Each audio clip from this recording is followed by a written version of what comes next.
La epidemia en Wuhan, China, en los primeros días de enero, hasta hoy, 23 de marzo de 2020, se han acumulado 332.930 casos y, como hemos comentado en varias ocasiones, solo una proporción, en este caso 67%, son casos que se estima permanecen activos, es decir, han ocurrido en los últimos 14 días y por lo tanto son personas que teniendo el padecimiento pueden contagiar el virus. Los demás ya son personas que se recuperaron y ya no pueden transmitir, y lo más probable es que la enorme mayoría, si no es que todos ellos, tienen inmunidad, tienen defensas contra el virus, por lo tanto ya no pueden ni contagiarse ni transmitirlo. La tasa de letalidad global la expresamos ahora en manera de porcentaje porque queremos enfatizar un cambio importante que ha ocurrido desde que la epidemia cambió de lugar en el mundo, que es el aumento de la proporción de personas que, padeciendo la enfermedad, especialmente la forma grave, pueden resultar en muerte. Y aquí quiero anticipar que esta medida varía entre países y por lo tanto varía en el tiempo una vez que los distintos países se empiezan a incorporar a la epidemia, porque depende mucho de la oportunidad y capacidad de los sistemas de salud. En México, bueno, ahorita terminemos con la parte del mundo, vamos a explicar aquí también que, aunque la letra está muy chica hoy, pero yo se los digo, Europa está aportando 49% de los casos de las últimas 24 horas y ya le está alcanzando la región de América con 42.5%. ¿Esto qué quiere decir? La intensidad de la transmisión en las distintas regiones del mundo. Como bien sabemos, empezó en China y después se propagó a varios países del mundo, pero el centro de mayor actividad en las últimas 3 semanas ha sido la región de Europa, particularmente Europa Occidental. Y también en las últimas 3 semanas empezó a aparecer en América, en toda América, incluyendo Estados Unidos, Canadá y posteriormente varios países de América Latina. Hoy tenemos prácticamente toda América Latina que, de acuerdo a la clasificación de la Organización Mundial de la Salud, tiene al menos un caso en donde ha habido contagio en el sitio, en el país, y no solamente casos importados. Esta señal, si pasamos a la siguiente diapositiva, que es la situación de México, es una señal importante porque tiene que ver con esta progresión que se espera la epidemia tenga desde la fase de importación del virus, importación de casos, posteriormente hacia la transmisión comunitaria y eventualmente en algún momento hacia la transmisión generalizada. Ahorita voy a comentar eso. Acumulamos ya 367 casos confirmados desde el inicio de la epidemia. Se han podido descartar, ahí se esconde un número 1, pero son 1.865 los que están en la casilla verde. 1.865 casos han sido estudiados como sospechosos, han sido en su momento tratados o manejados como sospechosos, esto quiere decir puestos en aislamiento hasta el momento en que se detecta y se confirma o bien se descarta porque la prueba de laboratorio resulta negativa. Y en este momento siguen en estudio, antes lo poníamos en un fondo amarillo, hoy lo ponemos ya en un fondo azul para no confundirlo con la escala de colores del mapa, 826 casos que están en este momento en estudio como sospechosos. Acumulamos ya 4 muy lamentables defunciones, los 2 casos fatales que habíamos anunciado en fechas previas, y se agregan 2 nuevas defunciones, una de una persona residente del estado de Jalisco, de 55 años de edad, que fue anunciada por las autoridades estatales en horas de este día, y otra nueva en la Ciudad de México, un hombre de 71 años. Importante, en ambos casos los antecedentes de riesgo incluían enfermedades crónicas, las que hemos señalado, en particular diabetes. En el caso de Jalisco, una persona que tenía diabetes y obesidad. En el caso de la persona que lamentablemente falleció en la Ciudad de México, un hombre de 71 años que además tenía diabetes e insuficiencia renal. En la escala de colores del mapa, que está representada aquí arriba en esta escala de colores, lo que vamos mostrando es cómo la intensidad de la transmisión empieza a cubrir distintas áreas del país o distintos estados del país, pero sobre todo lo que hemos advertido desde hace algunos pocos días, que la zona metropolitana de la Ciudad de México, que incluye la Ciudad de México propiamente dicha y la zona conurbada, que es territorio del Estado de México, indudablemente va a ser la zona de mayor transmisión. Esto sencillamente porque la alta densidad poblacional de esta región es uno de los elementos que fomenta la transmisión. En el Valle de México reside un poco más del 25% de la población de todo el país y por ello no debemos pensar que cada región tiene que tener la misma velocidad de acciones o la misma intensidad de acciones de prevención y de control. Desde el viernes pasado acordamos con el gobernador del Estado de México, con la jefa de gobierno de la Ciudad de México, que era conveniente que nos mantuviéramos muy bien coordinados, como nos mantenemos hasta el momento, pero también que la zona metropolitana tuviera la posibilidad de tomar decisiones aplicables a esta región y esperablemente pudiera tener adelantos de algunas acciones que eventualmente pudieran no ser pertinentes todavía para el resto del país. Esto corresponde precisamente con el esquema regionalizado que habíamos anunciado desde todas las semanas anteriores en la tabla que poníamos todos los días, donde hablábamos de los 3 escenarios y de las intervenciones correspondientes. Respecto a las características de los casos, tenemos todavía 11% de personas que han tenido enfermedad suficientemente importante como para requerir hospitalización y 89% de personas que no han requerido hospitalización porque su enfermedad es suficientemente leve como para que puedan ser simplemente puestos en un aislamiento voluntario preventivo, que no contagien y se recuperen, como suele pasar en esta enfermedad en la mayoría de los casos, en forma espontánea, en una enfermedad que tiene algunos síntomas que son incómodos, son molestos durante algunos días, pero no afectan significativamente el funcionamiento de los distintos sistemas y órganos del cuerpo y tampoco ponen en peligro la vida. La distribución por sexos hasta el momento tiene esta particularidad: 37% son mujeres, el resto son hombres. En realidad no existe una razón conocida por la que pudiera haber esta distribución relacionada con el sexo. Lo que muy probablemente refleja también es los patrones de movilidad y por lo tanto los riesgos de contagio que existen en uno y otro géneros. También aquí un asunto que es importante es los distintos estados de salud que tienen las personas que hasta este momento se han acumulado como casos confirmados. 88%, ya dijimos, son los ambulatorios, y de las personas que están hospitalizadas, la enorme mayoría, que en su total son 7%, son personas que están hospitalizadas pero estables, es decir, están en una zona de hospitalización general, no están en unidades de terapia intensiva. Y como graves e intubados tenemos a 2% del total, sin olvidar que vamos a ir incrementando la proporción de recuperados.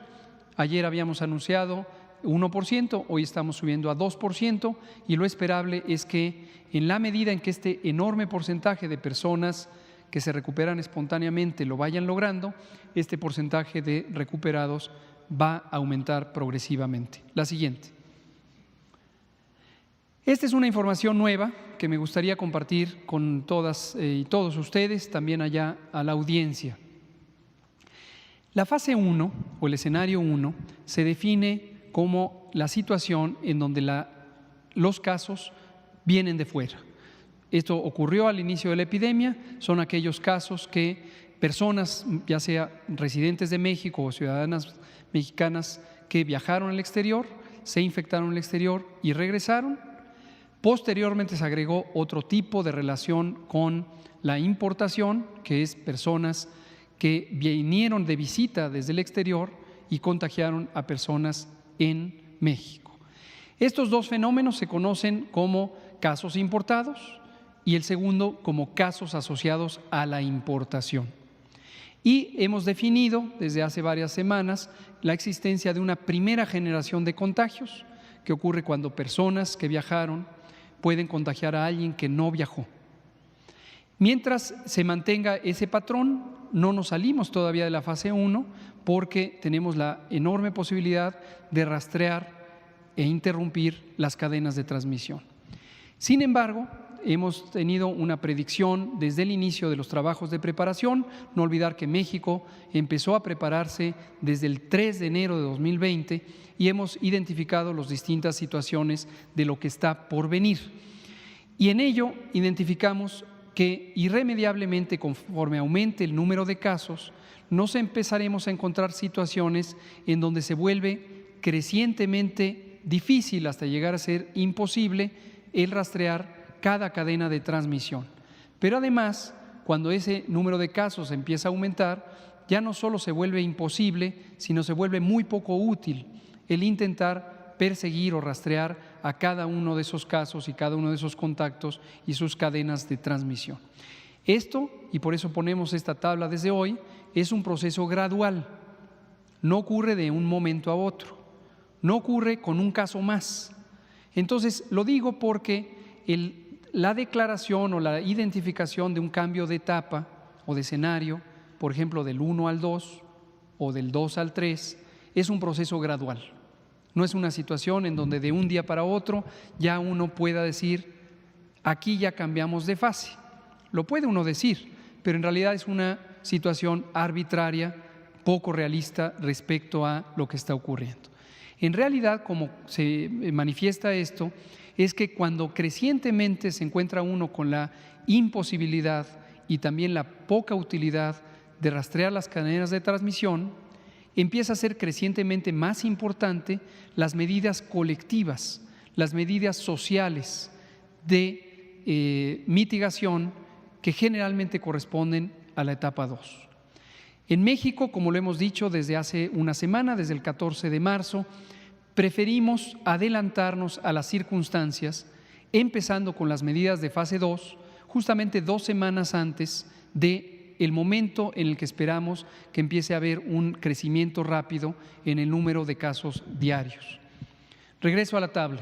Lo que vemos aquí es de los casos confirmados, que son 367, representarían un total, un 100%, 292 aún son casos importados. De estos 367 casos acumulados desde el 27 de febrero, cuando tuvimos el primer caso detectado. Sin embargo, 70 de ellos, 19%, son casos asociados a la importación. Es esta relación entre alguien que viajó y contagia a alguien que no había viajado. Y lo que empezamos a encontrar, pero lo queremos anunciar muy tempranamente, desde que la proporción es muy pequeña, son algunos casos en los que no hay un antecedente identificable de importación. Es decir, en el estudio epidemiológico del caso se interroga al paciente, a la paciente, se le pregunta que haga memoria, si viajó, si recibió a un visitante que viniera del extranjero, en particular de los países de alta transmisión, y ya en 5 de estos 367, lo que representa por el momento un porcentaje muy pequeño, 1%, ya empezamos a encontrar que hay personas que no son capaces de identificar o reconocer a quién les contagió.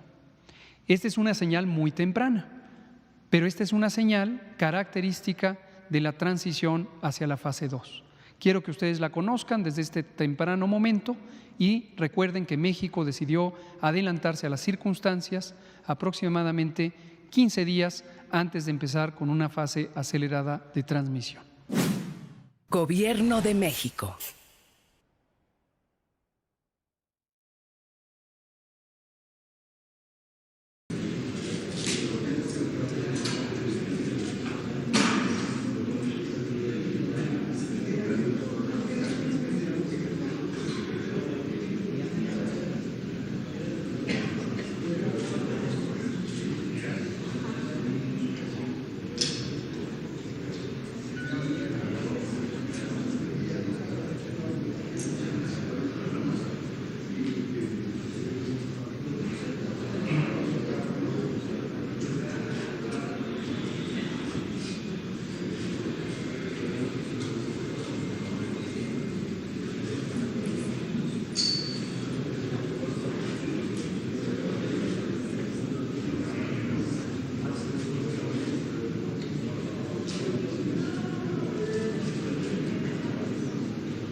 Buenos días.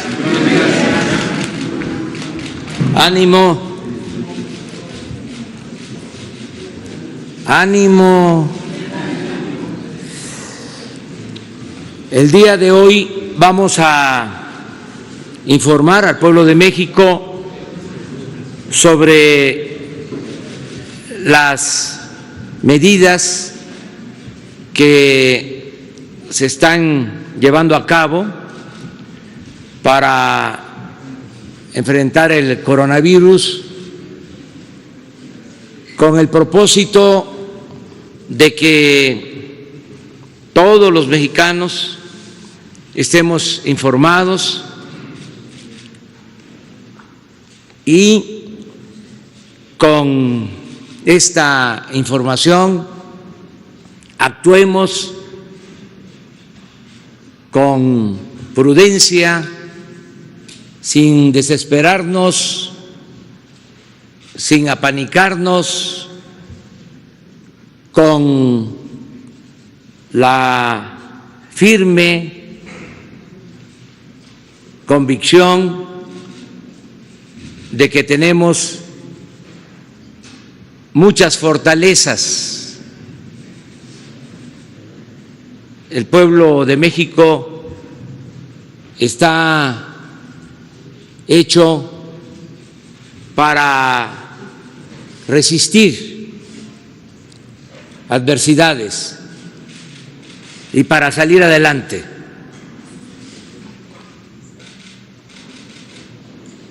Voy yo, al final de esta exposición, a hacer un recuento de esas fortalezas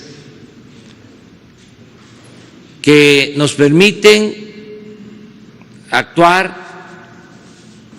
con responsabilidad y al mismo tiempo con seguridad, sin caer en la ingobernabilidad, sin que se nos salga de control ni este ni ningún problema que enfrentemos. Hay un pueblo fuerte, consciente, organizado, y hay un gobierno con autoridad moral, con autoridad política y que actúa de manera eficiente. Desde el principio, que repito, fuimos los primeros en el mundo en atender todos los días este riesgo a la salud pública, informando desde hace 3 meses, desde antes de las fases más difíciles, complicadas, decidimos que íbamos a guiarnos por la opinión, las recomendaciones de los técnicos, de los especialistas, de los médicos, de los científicos de la salud, que ahora nos acompañan. No se ha actuado de manera apresurada, no hemos hecho caso a conjeturas, se ha actuado con profesionalismo, se ha hecho a un lado la politiquería. Hemos enfrentado también a nuestros adversarios que buscan siempre dañarnos, aunque en ese propósito se dañe al pueblo. Hemos podido enfrentar el amarillismo de algunos medios de comunicación, la difusión de mentiras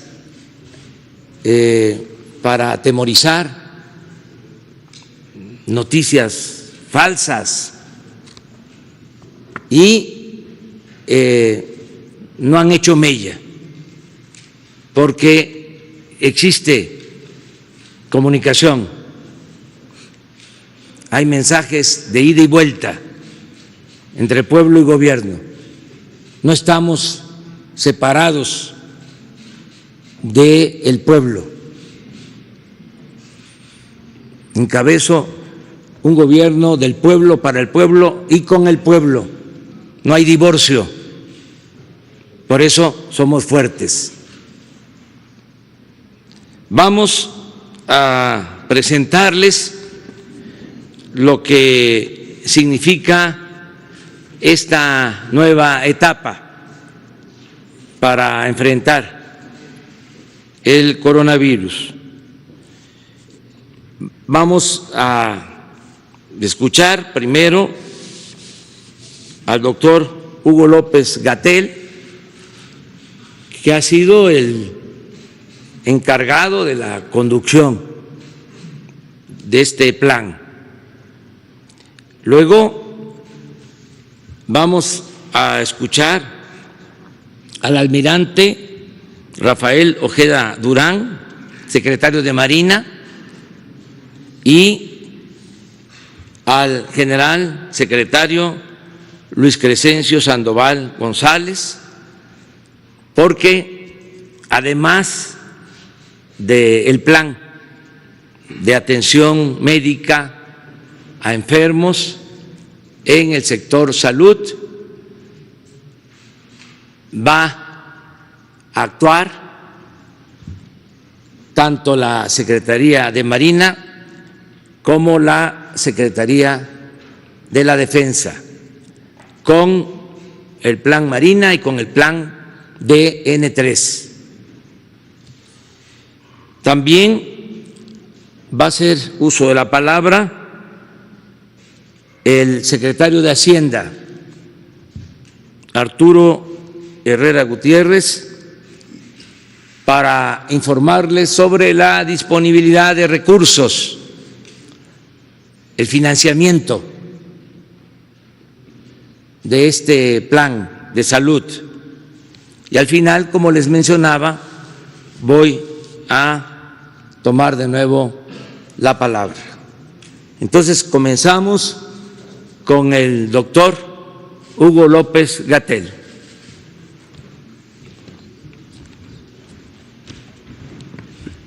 Con mucho gusto, señor presidente.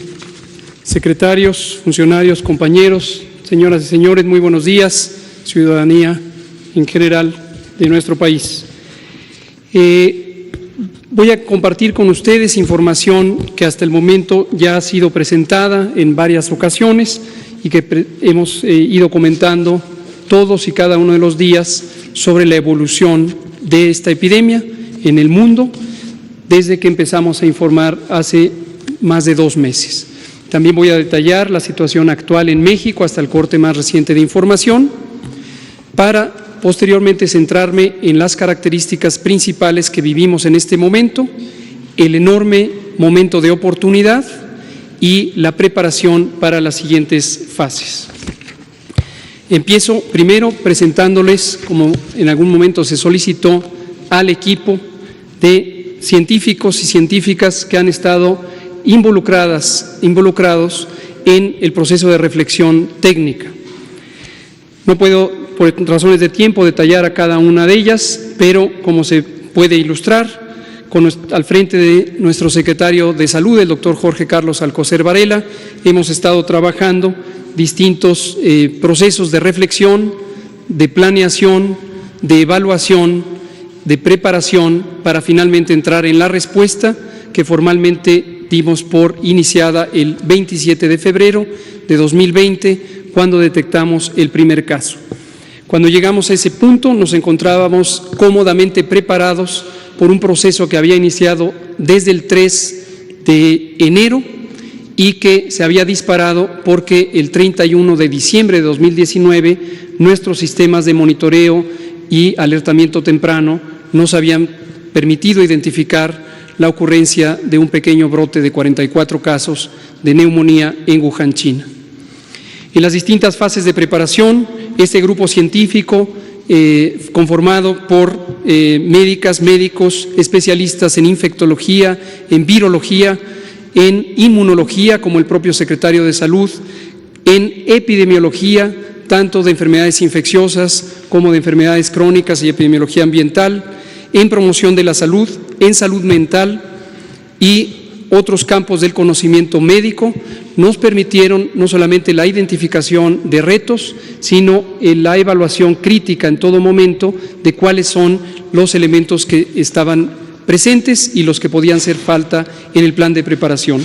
Como consecuencia de ello, pudimos construir un repertorio muy amplio de documentos guía, de lineamientos técnicos que se sintetizan o convergen en 3 documentos fundamentales: el lineamiento de vigilancia epidemiológica y diagnóstico por laboratorio, que ha tenido ya 5 revisiones de acuerdo al proceso de evolución de esta epidemia; el lineamiento de atención médica para todos los niveles de atención y la guía de los procesos de control de infecciones, que aplica no solamente para el ámbito concreto de salud, sino para todos los espacios públicos y privados que pueden existir en el país.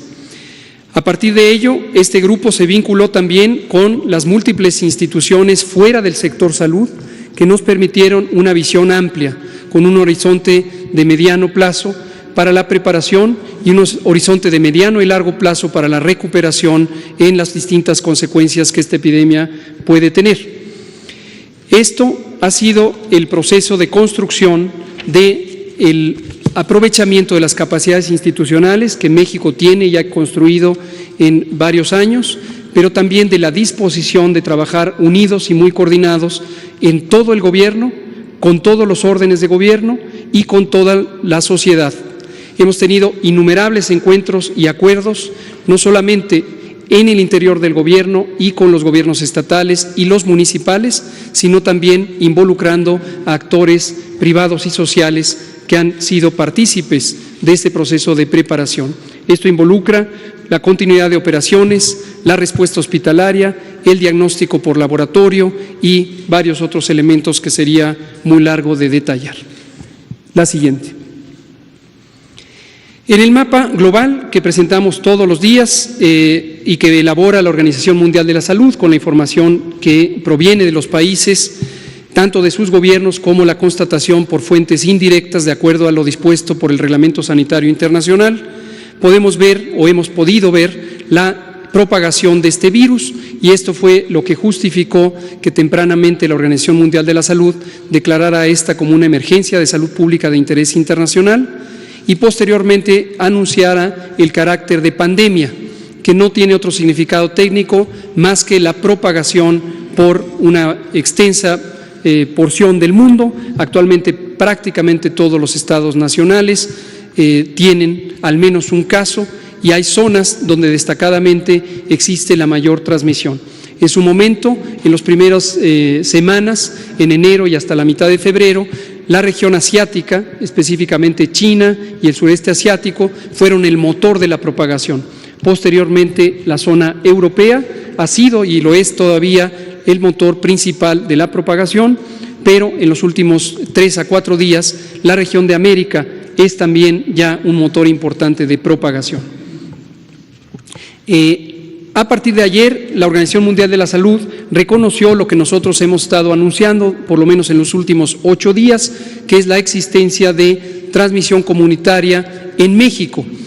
Eso lo hemos explicado, para nosotros es la primera generación de transmisión que nos permite ver que los contagios de personas que provienen de otras partes del mundo pueden propagarse al interior del país, y al conservar la trazabilidad de estos casos, seguimos utilizando, como lo hemos hecho desde el inicio, la estrategia de contención centrada en las personas. Esta estrategia de contención nos ha permitido prolongar el tiempo antes de que pasáramos a la fase 2 y ha sido útil durante esa fase. Continuará durante algunas semanas en la medida en que tengamos la capacidad de identificar a los casos, podremos ponerlos en aislamiento, estudiar a sus contactos y seguir con ese mecanismo. Sin embargo, como comentaré en los próximos pocos minutos, ha llegado el momento donde podemos tener una mayor contribución con estrategias colectivas, estrategias masivas, que corresponden al capítulo técnico de mitigación comunitaria y nos van a permitir ser aún más eficientes en reducir la velocidad de propagación, contribuyendo al esfuerzo inicial centrado particularmente en la contención. En el siguiente diapositiva es también el informe específico del país y lo que podemos ver son algunas características que me gustaría destacar. Lo primero, los números. Tenemos hasta ayer por la tarde 367 casos acumulados que han sido confirmados. Asimismo, 1.865 fueron en su momento estudiados como casos sospechosos. Se contribuyó a la contención en la medida en que se instrumentaron las medidas de aislamiento, pero también hoy sabemos que esos 1.865 han sido descartados. Continúan en estudio y esta es una cifra variable de día a día, 826 que son estudiados cada día con la posibilidad de que pudieran ser casos confirmados y el resultado de que lo sean o sean en su momento descartados. También quiero destacar que en la mayoría de los casos, como lo hemos explicado y como ha ocurrido en otros países, afortunadamente se trata de una enfermedad que se autocontrola por la respuesta inmune del organismo y en un periodo de aproximadamente 7 a 10 días, máximo 14 días, desaparece espontáneamente. Esto ocurre en casi 90% de los casos, 9 de cada 10 no van a necesitar ninguna atención avanzada, no van a necesitar hospitalización y su riesgo de complicaciones es significativamente bajo. Desafortunadamente, hasta 8 de cada 10, hasta 1 de cada 10 pueden tener, o 2 de cada 10 pueden tener una enfermedad que se prolongue y que requiera otro tipo de atención, con hospitalización y en algunos grupos de la población puede haber incluso la necesidad de medicina crítica, de atención crítica en terapias intensivas. Estas son las personas que reiteradamente hemos destacado como de mayor vulnerabilidad en términos de salud, que requieren la mayor atención del Sistema Nacional de Salud, pero también de la sociedad, para poder prevenir que se compliquen y en caso de que presenten alguna complicación directamente o indirectamente relacionada con la enfermedad COVID, puedan recibir atención oportuna y puedan restablecerse a la mayor posibilidad. Y el último elemento que señalo respecto a este informe es el mapa. Hemos identificado desde el principio, esto es predecible por los métodos epidemiológicos, que esta epidemia no se comporta en forma homogénea a lo largo del territorio nacional. Esto tiene que ver con muchísimas razones, pero fundamentalmente con la manera en que está agregada la población. En la región metropolitana del Valle de México tenemos la mayor concentración de población y esperablemente vamos a tener no solamente la mayor número de casos, sino la mayor velocidad de propagación, seguida de las otras zonas urbanas y periurbanas en la región de Guadalajara, en la región de Monterrey y también en las zonas turísticas donde ingresó el virus en Quintana Roo. Esto lleva, por lo tanto, a que las medidas de salud pública necesarias para el control de la epidemia tengan que ser en todo momento racionalizadas. Racionalizadas quiere decir adecuadamente fundamentadas en la evidencia científica, en los métodos técnicamente demostrados y que puedan aplicarse en donde corresponde. Hemos destacado, y los acaba de señalar el presidente, que las medidas que no se amparan en ciencia empiezan a generar preocupación, caos y corren el riesgo de afectar no solamente la posibilidad de controlar efectivamente la epidemia, sino aspectos fundamentales de la sociedad, de la economía pública y también incluso de los derechos humanos. La restricción de movilidad puede ser una medida de salud pública, pero no debe utilizarse como una primera herramienta. Esta es una herramienta extrema que se reserva a las situaciones hipotéticas de que se perdiera la capacidad de control. Lejos estamos de ello, hemos podido seguir esta epidemia en cada una de sus fases y esto nos ha permitido trazar horizontes claros que nos han permitido que con una antelación de varias semanas podamos poner en práctica los recursos, las herramientas, el personal y los métodos necesarios para la contención y la mitigación.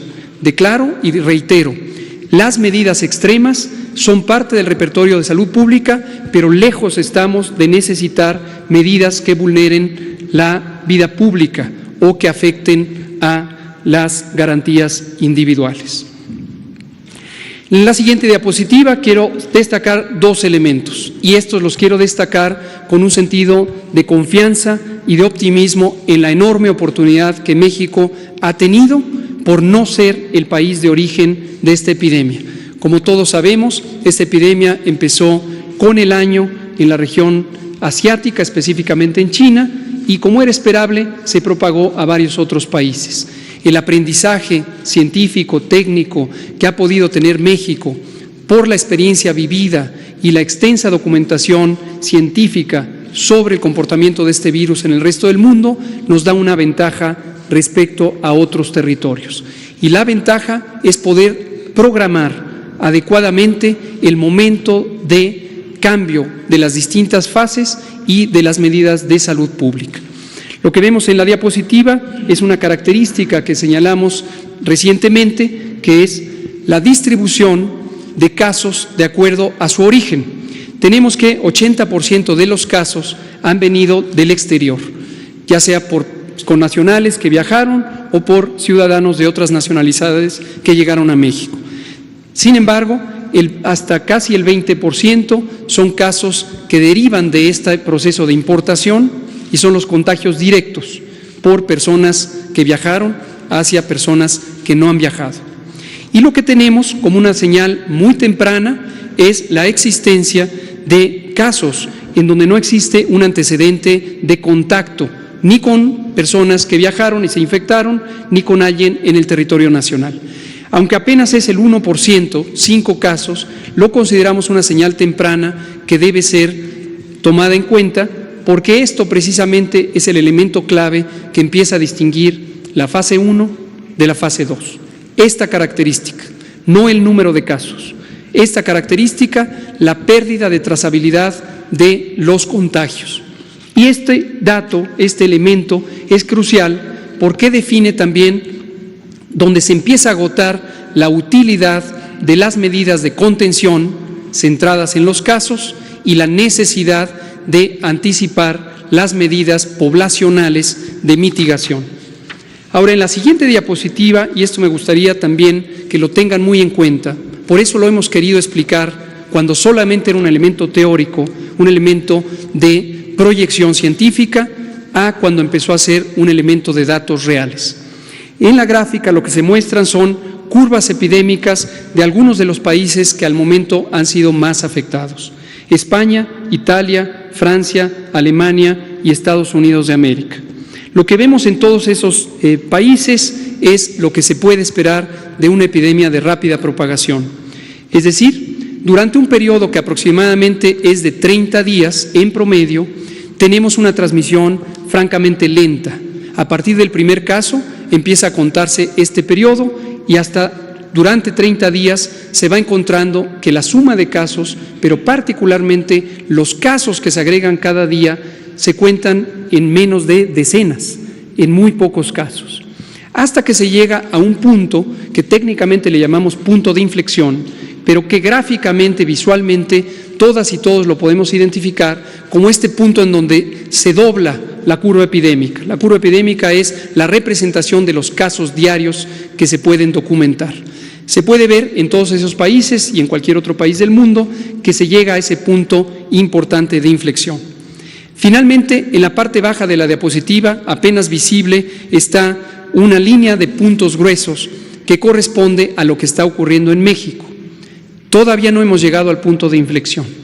Todavía no hemos llegado al punto en donde cambiamos de una propagación lenta a una propagación muy, muy acelerada. Y esta es la oportunidad de México. La oportunidad de México es haber actuado oportunamente en reconocer que esto podía darse y haber planeado el momento correcto de la implantación de las medidas comunitarias. El momento es este y, por lo tanto, queremos declarar formalmente el inicio de la fase 2. El inicio de la fase 2 lo que nos permite es trazar el horizonte para los siguientes 30 a 40 días, en donde empezaremos a visualizar que México, por haber anticipado 2 semanas antes las medidas generales, las medidas masivas que tienen los mayores impactos, tanto en reducir la transmisión y desafortunadamente también en las consecuencias sociales, vamos a poder doblar la curva, vamos a poder tener menor transmisión. Quiero ser muy claro, seguiremos teniendo transmisión. La expectativa no es terminar con la epidemia de un momento a otro.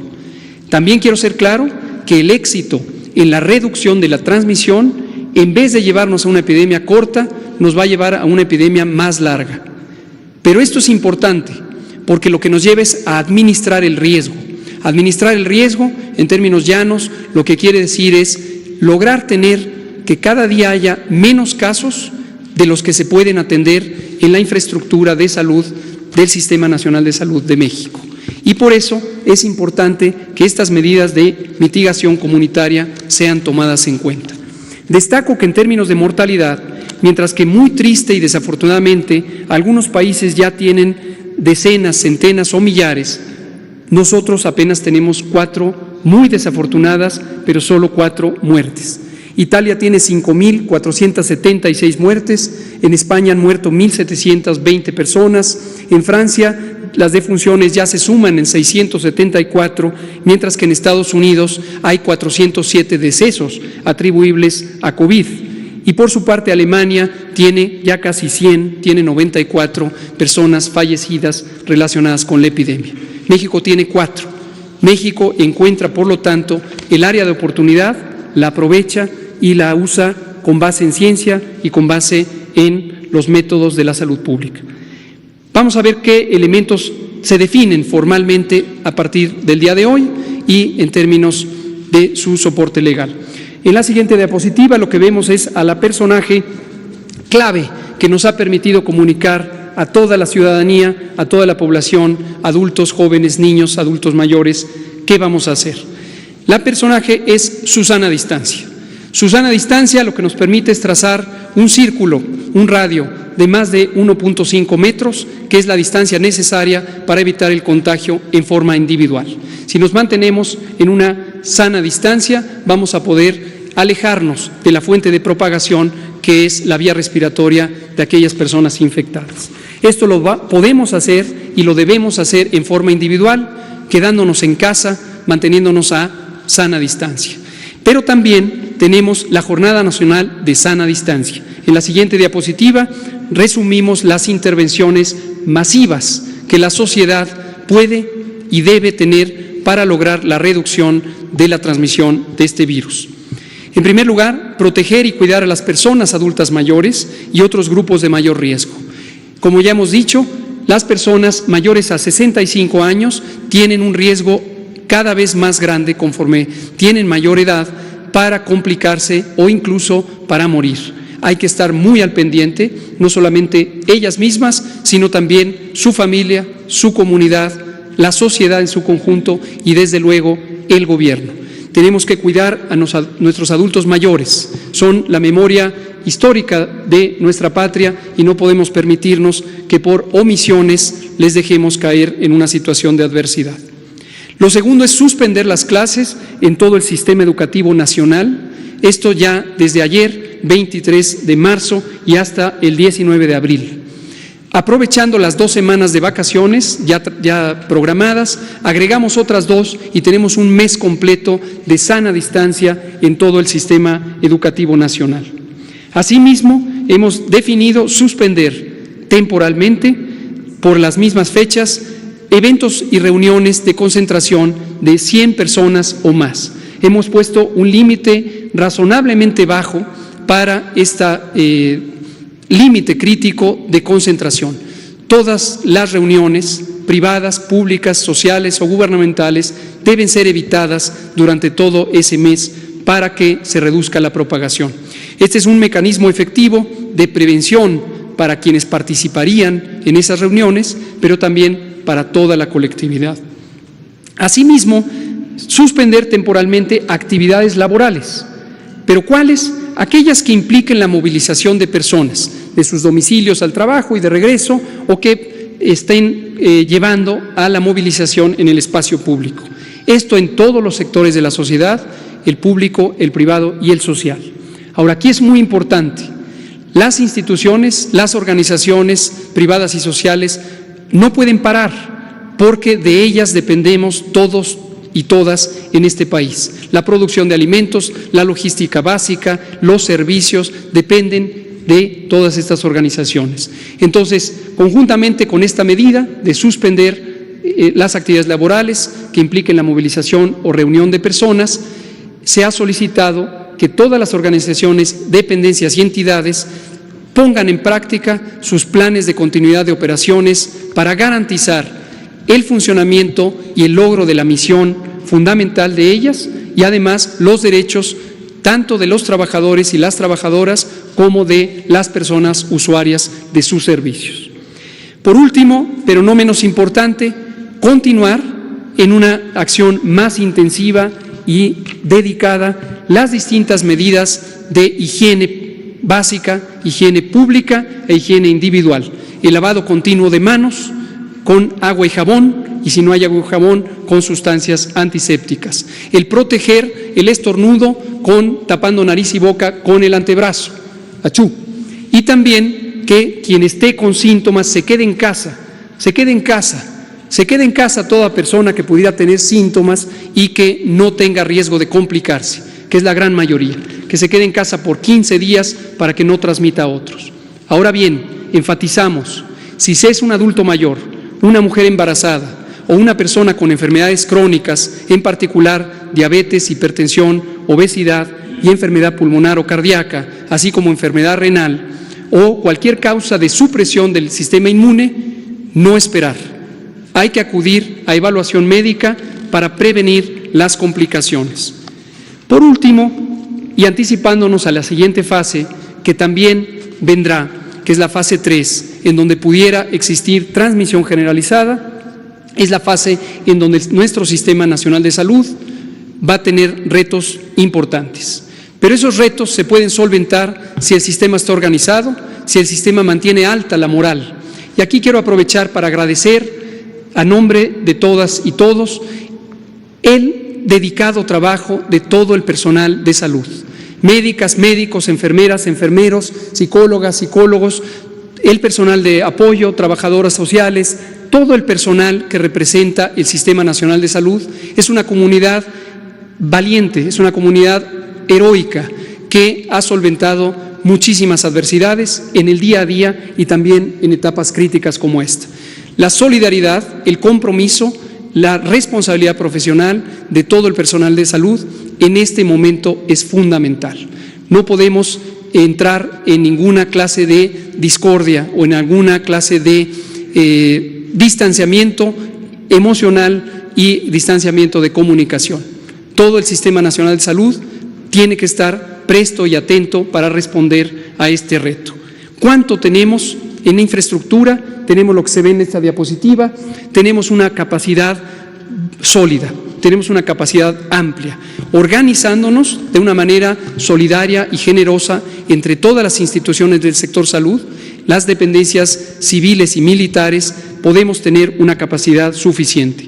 Solamente la infraestructura dedicada específicamente a COVID, que no es toda la infraestructura, nos permite tener unidades de terapia intensiva, camas hospitalarias, ventiladores mecánicos, monitores, oxímetros, rayos X portátiles, etcétera, etcétera, todo el equipamiento que cuidadosamente fue seleccionado como relevante para enfrentar a COVID. Esta es solo la capacidad básica instalada, apropiadamente puesta al servicio de la respuesta a esta epidemia. En pocos minutos presentarán las instituciones militares de nuestro país por supuesto también heroicas, el plan de apoyo a la población civil. Cierro diciendo, médicos, personal de salud en general han sido considerados como no solamente indispensables, sino también como una comunidad a la que se le abren las puertas para robustecer nuestro sistema. Desde que se estableció el Instituto de Salud para el Bienestar, se estableció una convocatoria para contratar a personal de salud general y especializado. Hoy reiteramos que la convocatoria sigue abierta. Ya de los 43,000 personas contempladas por contratar, ya hemos completado más de 1,200 personas. Sin embargo, en este momento necesitamos acelerar el proceso de reclutamiento, por lo que invitamos a personal de salud de las distintas especialidades señaladas en la imagen a que atienda la convocatoria y se comprometa con el futuro de este país, siendo una persona que ayude a enfrentar la epidemia. La convocatoria está abierta, los datos son disponibles. Termino diciendo, la unidad de propósito, la unidad nacional en términos de la respuesta de un problema complejo nos va a robustecer, no solamente para lograr solventarlo, sino para encontrar que las mejores capacidades del país están en su gente, están en su corazón, están en su cerebro, están en todos nosotros. Por ahora nos distanciamos, por ahora establecemos una sana distancia, pero es física, no es moral, no es emocional y no es, por supuesto, en la solidaridad del pueblo. Gracias, presidente.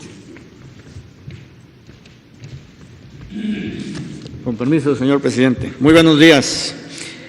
A continuación, les voy a presentar el Plan Marina para apoyo al tema del COVID-19. La que sigue, por favor. Estas son las diferentes dependencias que cuenta la Secretaría de Marina en los puertos para apoyar esta contingencia. Son 2 casos en los que la Secretaría de Marina va a intervenir en casos graves me refiero a que estén hospitalizados en terapia intensiva, y los otros casos son centros de aislamiento voluntarios. Desde luego que tenemos en Ensenada, en La Paz, etcétera, en otros puertos, pero no tienen la capacidad para dar ese servicio. Estos son los puertos que sí tienen la capacidad. Las estrellas nos indican los lugares donde pueden ser atendidos en casos graves. En total tenemos 79. Y para centros de aislamiento, 4,043. En el interior aquí de la República, aquí en donde estamos, estos son los diferentes establecimientos, los vamos a boletinar ya con la dirección establecida para que se sepan. La que sigue, por favor. Esto es lo mismo, nada más que aquí ya los desglosamos en el Golfo y Mar Caribe, en el centro del país y en el Pacífico. Igualmente aquí los casos donde van a estar por aislamiento voluntario son en estos lugares, en el Golfo y Mar Caribe, centro y Pacífico. La que sigue, por favor.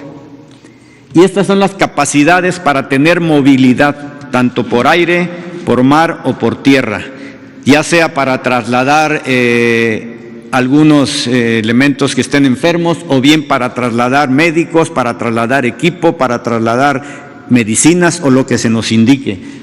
Tenemos nosotros 5 aeronaves de ambulancia con equipo de terapia intensiva, tenemos un helicóptero también como ambulancia aérea con terapia intensiva para traslados de algunos de los enfermos que se nos indiquen.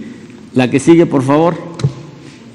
Bueno, aquí es hasta donde tenemos. Lo que queremos es demostrarle al pueblo de México que estamos solidarios con ellos, y también aclarar que este plan empieza a partir de hoy. Nosotros estamos ya en el Plan Marina para apoyo al COVID, y vamos a entrar en la etapa de apoyo que se les demostró aquí cuando la Secretaría de Salud nos lo indique, porque es necesario entender que la Secretaría de Salud es la que lleva el liderazgo de esto. Muchas gracias.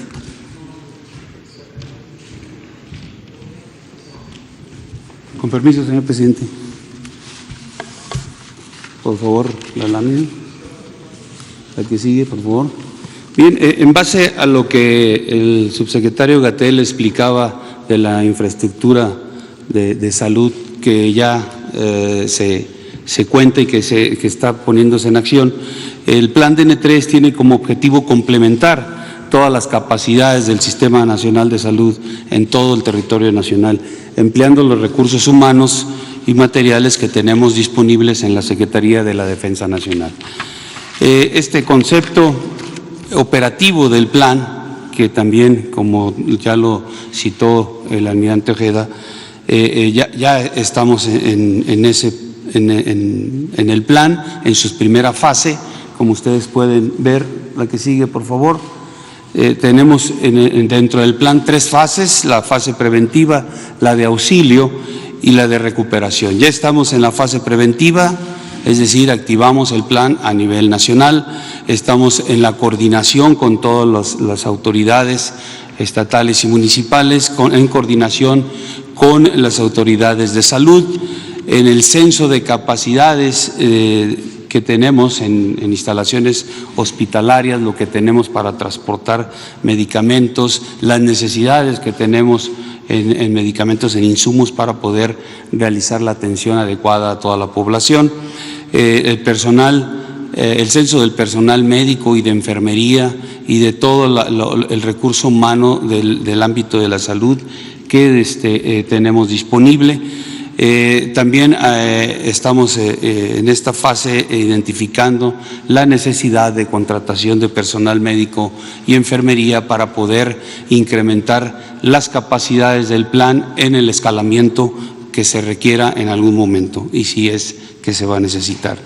La distribución de equipo y medicamento especializado, la implementación de un sistema logístico para la distribución y concentración de insumos de todo tipo, en el área médica o en el área también de alimentación.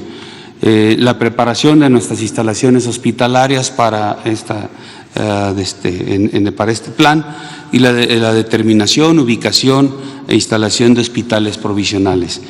En la fase de auxilio, pues vamos a activar y emplear todas las instalaciones hospitalarias militares, las unidades operativas que hayamos adaptado como instalaciones sanitarias, y los hospitales que pertenecen al sector salud que vamos a operar. Estos también van a estar por fases. Vamos a seguir en la compra y distribución de equipo y medicamentos especializados, la activación y distribución de hospitales provisionales y la distribución de insumos médicos. Ya en la fase, la limpieza y desinfección de todas las instalaciones, de todo el equipo, todo lo que hayamos empleado, el censo y almacenamiento de todo equipo, insumos especializados que se hayan adquirido para poderlos tener en resguardo y emplearlos en algún otro momento, como se hace en todas las fases o en todas las ocasiones en que se llega a implementar el plan DN3 y que hay equipo que se emplea o que se utiliza en esos momentos, que tiene que irse a resguardo para la siguiente oportunidad. Una memoria gráfica, una autoevaluación y un informe final. ¿Qué tenemos? ¿Cuáles son nuestras capacidades dentro del sistema de sanidad militar? Ustedes pueden observar aquí en la lámina los recursos humanos y los recursos que tenemos en transporte terrestre y aéreo. Tenemos 1.738 médicos, 1.727 enfermeras, oficiales de sanidad 884, que estos oficiales de sanidad es lo que viene siendo un paramédico. Las tropas de sanidad 8.152, que es el personal que apoya toda esta infraestructura. Cirujanos dentistas 649. Aquí estamos previendo que estos cirujanos dentistas, que son parte de la infraestructura de salud de la Secretaría de la Defensa Nacional, pueden, previa capacitación, servirnos para incrementar nuestras capacidades en las diferentes instalaciones que vamos a utilizar dentro del plan DN3. También tenemos personal operativo en apoyo a la estructura de sanidad, 3.600. Estos son soldados, son tropas que de alguna manera también con una capacitación que les demos nos pueden servir para las funciones más básicas en la estructura de sanidad, haciendo un total de 16.750 hombres que podemos emplear de nuestra estructura para atender esta emergencia.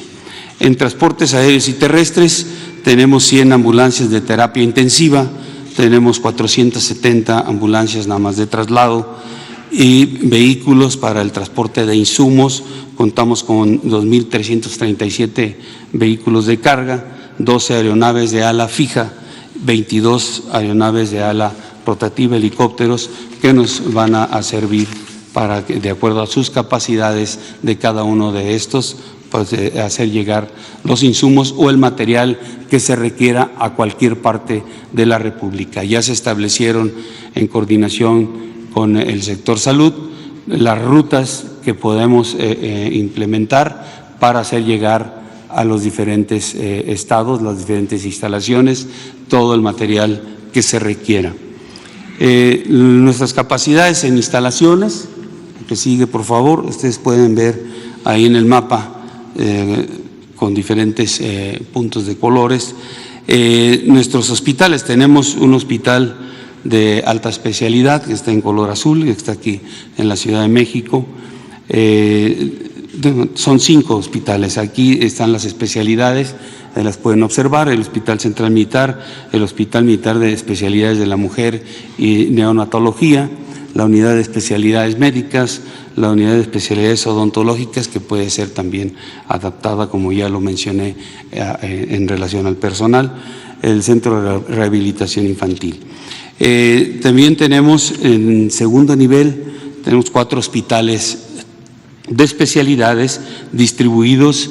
Ahí en el mapa ustedes pueden ver en Yucatán, en Jalisco, en Nuevo León y en Sinaloa, son nuestros 4 hospitales.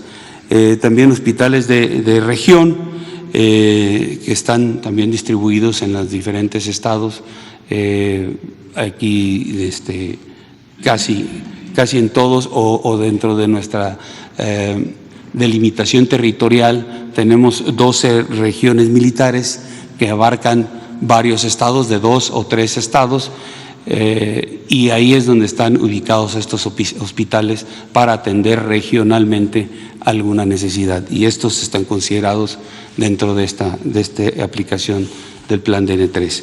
Y también 19 hospitales de zona de segundo nivel que están ubicados con puntos rojos ahí en el mapa, haciendo un total de 36 hospitales de este segundo nivel. De primer nivel tenemos 262 pelotones de sanidad. Estas instalaciones de sanidad son las que están incorporadas en cada una de las unidades operativas que tenemos, en cada uno de los batallones, de los regimientos, de esas corporaciones.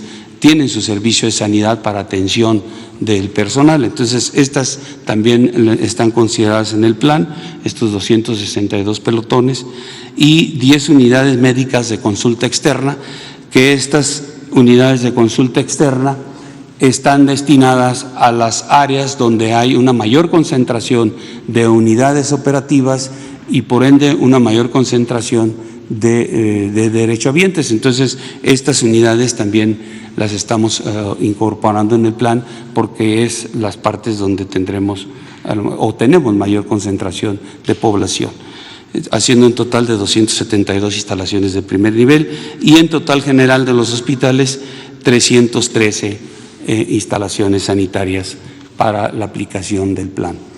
Las capacidades de hospitalización: 2.523 camas censadas, 50 camas de terapia intensiva y 23 cuartos para aislamiento. Esto es en nuestros hospitales. También tenemos, adelante por favor, tenemos también, o consideramos dentro del esquema de apoyo para el plan, camas de terapia intensiva y de hospitalización para el personal, para la gente que en algún momento, en base a las capacidades que tiene el sector salud y que en su momento pudiesen llegar a rebasarse, se hizo un cálculo y en base en eso estamos estableciendo este esquema de apoyo. Nuestros 15 hospitales militares de zona y 37 unidades operativas que vamos a condicionar para que den terapia intensiva. En cada una de estas 52 instalaciones tendremos 20 camas con ventiladores, haciendo un total de 1,040. También de los hospitales de la Secretaría de Salud, de los 10 que ya tenemos identificados, también ahí se establecerán 30 camas con ventiladores, haciendo un total de 300, y 50 camas para hospitalización nada más, haciendo un total de 500. Tenemos otros 17 hospitales del sector salud que ya estamos revisando. El día de hoy ya iniciará la revisión para también incorporarlos al plan de DN3 para poderlos operar e incrementar las capacidades tanto de terapia intensiva como de hospitalización.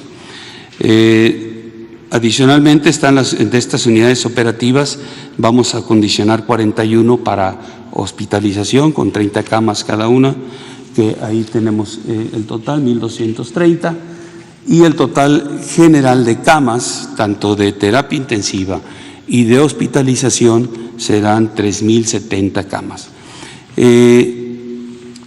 Hicimos una proyección en cuanto a cómo podríamos emplear estas capacidades que determinamos en las instalaciones, y estamos estableciendo que para terapia intensiva, considerando el tiempo que nos ha mencionado el sector salud, que son más o menos en 30 días podría salir una persona de esto, de presentar la enfermedad. Bueno, estamos dividiendo esos 30 días o tomando como referencia para hacer 4 fases de atención, y entonces estaríamos teniendo una capacidad de 1,300 personas infectadas con la enfermedad.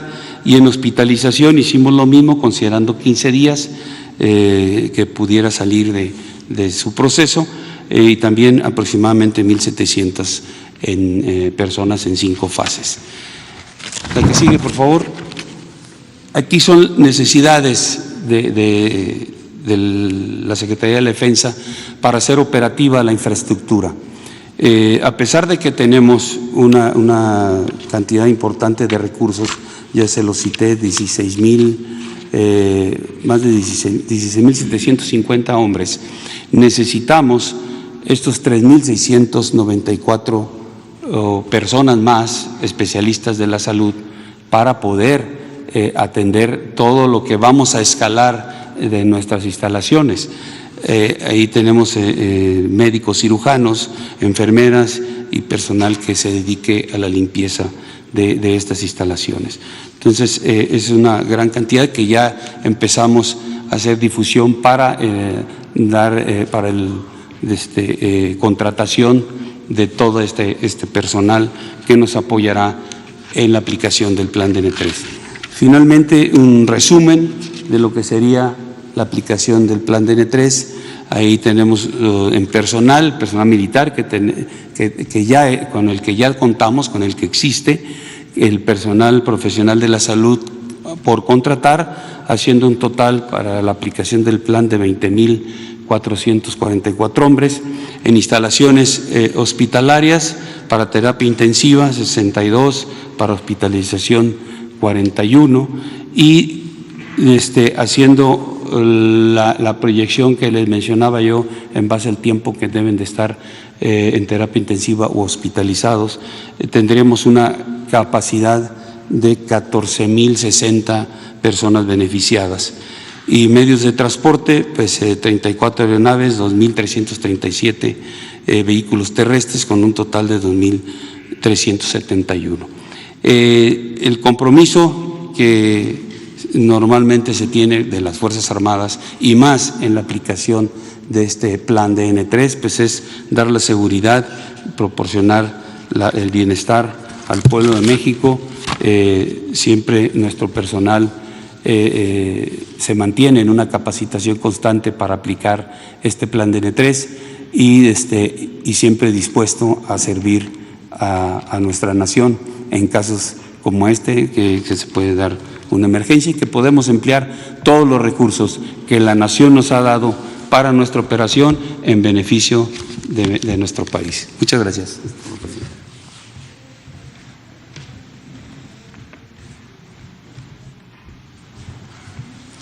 presidente.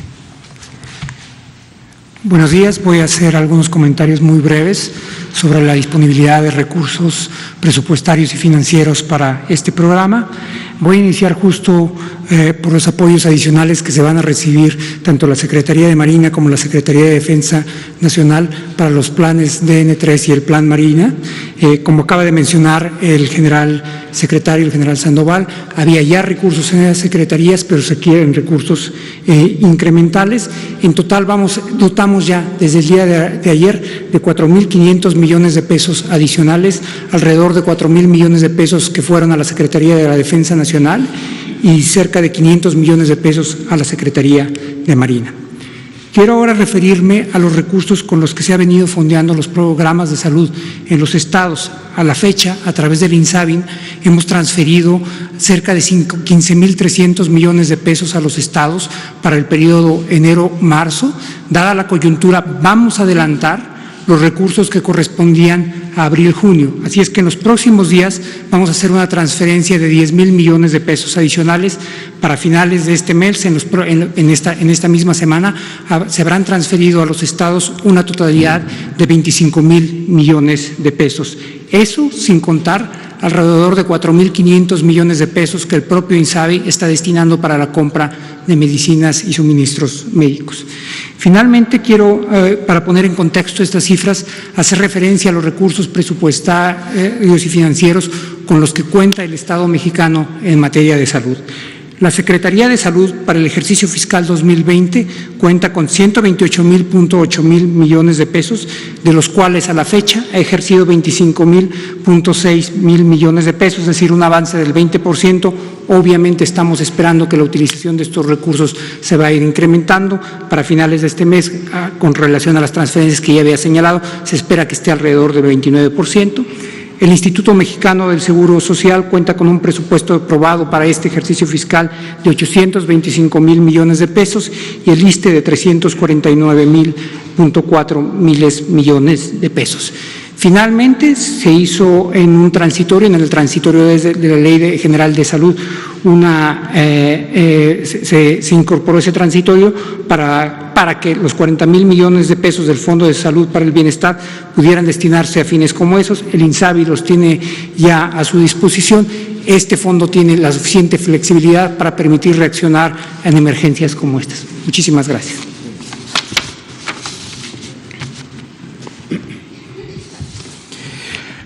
Bueno, esta es la acción que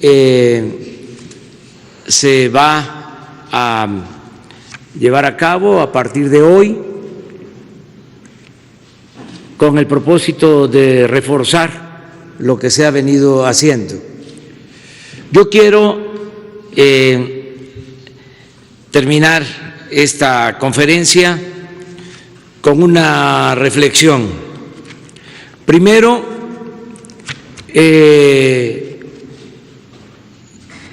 sostener que más que la capacidad hospitalaria, lo importante es que podamos curarnos y cuidarnos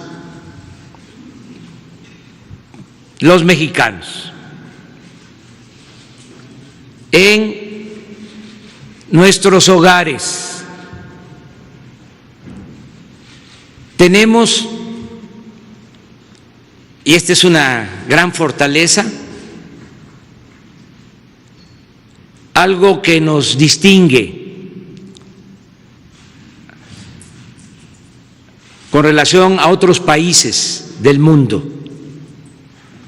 Nosotros tenemos mucha fortaleza por la solidaridad, la fraternidad de nuestras familias.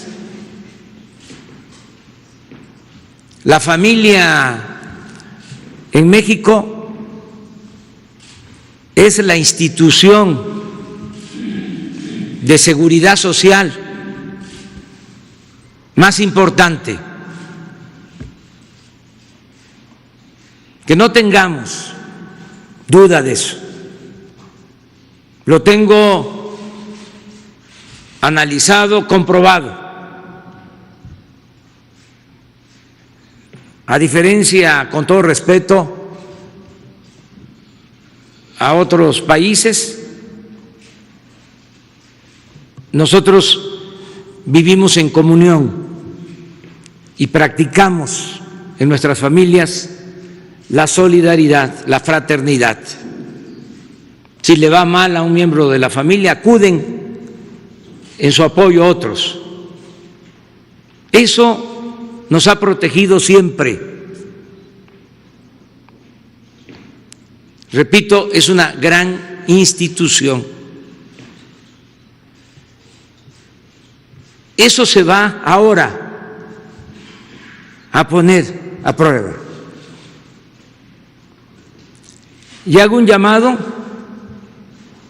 para que cuidemos en nuestras familias a los adultos mayores. Ya lo hacemos,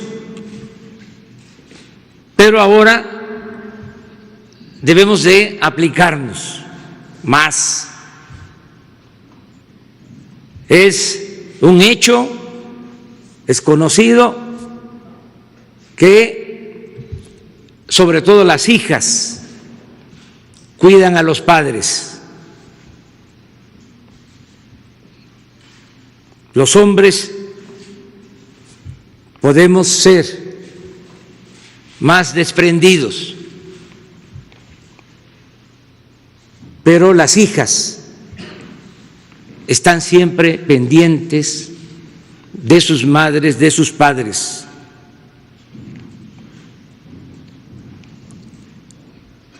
De modo que hombres y mujeres cuidemos a nuestros adultos mayores, ancianos respetables. Tenemos por eso millones de enfermeras. Les pido, con todo respeto, con cariño, a los integrantes de las familias en México, que nos dediquemos a cuidar a nuestros adultos mayores, cuidarlos, que va a significar guardar distancia, que los nietos manden solo el abrazo, el saludo, con respeto, que no se acerquen, que se procure que tengan buena alimentación. Buena alimentación significa comer sano.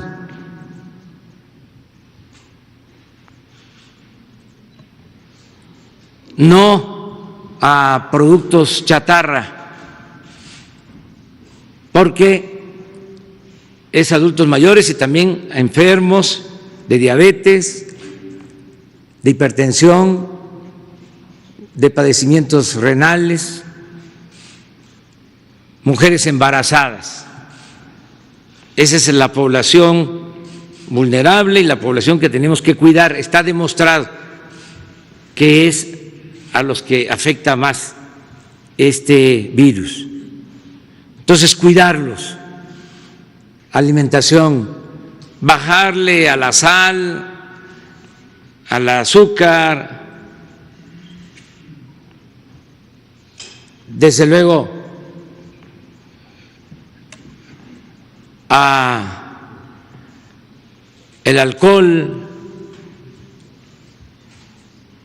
Nada de que se quita con tequila o con mezcal.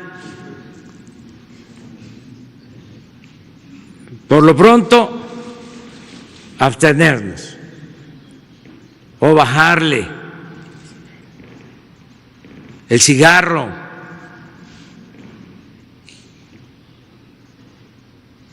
Portarnos bien, hacer caso a las recomendaciones y hacer caso a quienes van a estar cuidando a los adultos mayores. Ya a partir de ayer empezaron a dispersarse recursos de la pensión. Se les están enviando a más de 8 millones de adultos mayores 42,000 millones de pesos. Los que tienen su cuenta, ya desde ayer están los depósitos. Y ya en esta semana empieza la entrega con brigadas a los que reciben su apoyo en efectivo. Nos están ayudando los servidores de la nación y otros trabajadores de los programas de bienestar para que les lleguen los recursos. El día de hoy también voy a firmar un decreto para que tanto en el sector público como en el sector privado se les otorgue permiso a los adultos mayores para que puedan estar en sus casas. Permisos con goce de sueldo y con todas las prestaciones, independientemente del decreto. Ya estoy recibiendo muestras de solidaridad de empresarios. Me mandó a decir el ingeniero Carlos Slim que se compromete a no despedir a ningún trabajador de sus empresas. Solicito a todos los empresarios que se solidaricen, que puedan irse a sus casas los adultos mayores, los que tengan problemas, repito, de diabetes, de hipertensión, que tengan padecimientos renales, mujeres embarazadas, que se cuiden a sus casas. Pero quiero repetir, a cuidar a los adultos mayores en nuestras casas. La familia que se organice para cuidar a los adultos mayores, mujeres y hombres que tengan el tratamiento que merecen todo el tiempo y más ahora, que se las atienda como lo sabemos hacer los mexicanos, con mucho cariño, con mucho amor a nuestros seres queridos. También decirle al pueblo de México que frente a la crisis económica tenemos fortalezas. Tenemos fortaleza porque tomamos la decisión desde que llegamos al gobierno de no permitir la corrupción. Y eso nos ha dado posibilidad de tener ahorros. Todo lo que antes iba por el caño de la corrupción lo tenemos en caja. Lo tenemos en la Secretaría de Hacienda ¿qué tenemos? Tenemos fondos extras para usar de alrededor de 400,000 millones de pesos.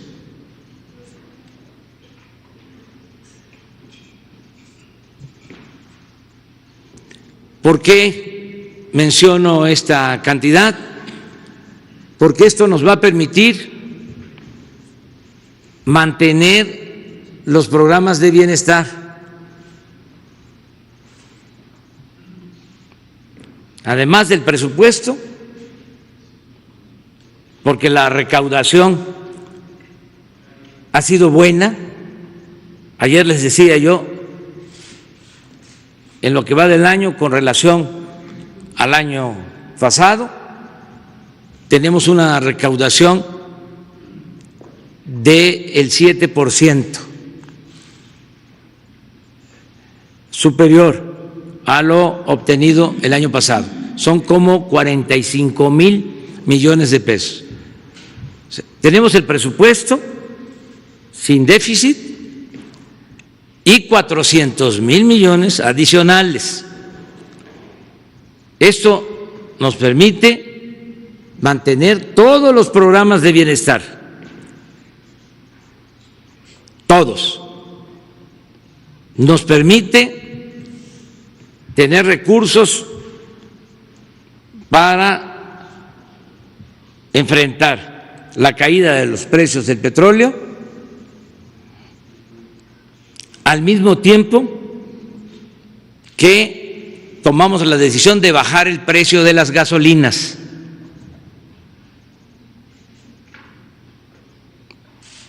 Aprovecho también para pedirle a los gasolineros, a los que tienen las concesiones, que no abusen, que la gasolina no puede costar más de 17 pesos por litro.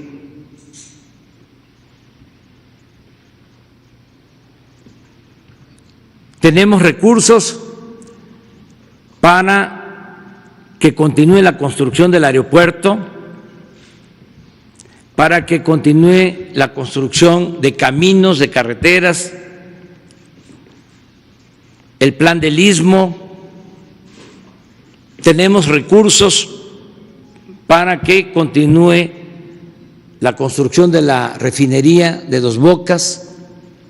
Tenemos recursos para financiar el Tren Maya, porque todo esto va a permitir crear empleos que se van a necesitar. Ya va a venir una etapa de recuperación económica. Les adelanto que en su momento vamos a otorgar créditos sin intereses o con tasas muy bajas a 1 millón de pequeños negocios.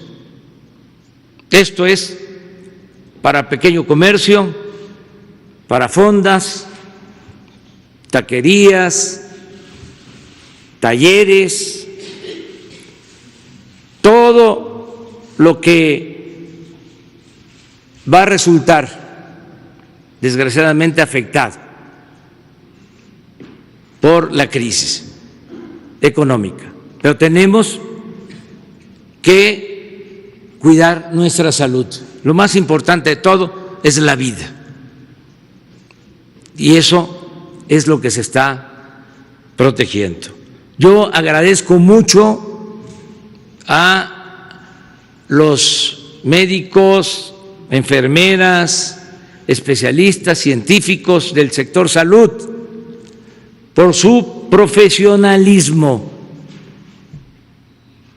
Estamos preparados y agradezco el respaldo de las Fuerzas Armadas, porque esto debe también darnos tranquilidad tenemos infraestructura, tenemos centros de salud, hospitales, se están terminando hospitales en los últimos tiempos, a más tardar en un mes, vamos a poder tener 17 hospitales más que se van a equipar para la emergencia. Vamos adelante, amigas, amigos. Yo voy a estar pendiente, como siempre, trabajando, conduciendo todo este plan, escuchando las recomendaciones de los técnicos, de los científicos, de los que saben, porque lo he dicho varias veces, no somos todólogos, sabelotodos. Me estoy apoyando y fue muy buena la decisión de dejar la conducción del plan de salud a los especialistas. De todas maneras, estoy pendiente, dedicado de tiempo completo, 16 horas diarias y no las 24, 16, porque estoy durmiendo bien. Dedico mi tiempo también a descansar y me mantengo muy bien físicamente, en salud y sobre todo en mis convicciones, en mi inquebrantable fe en la causa que estamos enarbolando y llevando a la práctica. Estoy fuerte, física y moralmente,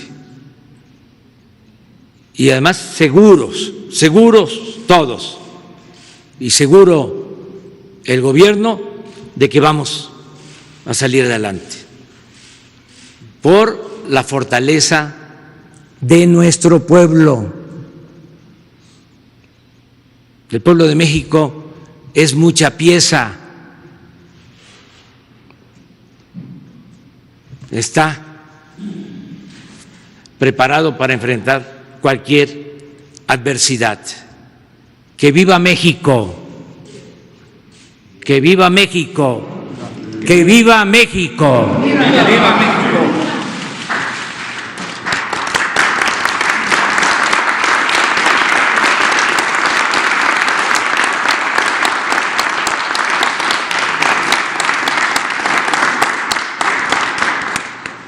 Muchas gracias. Mañana contestamos todas las preguntas. Muchas gracias. Ahora, sí.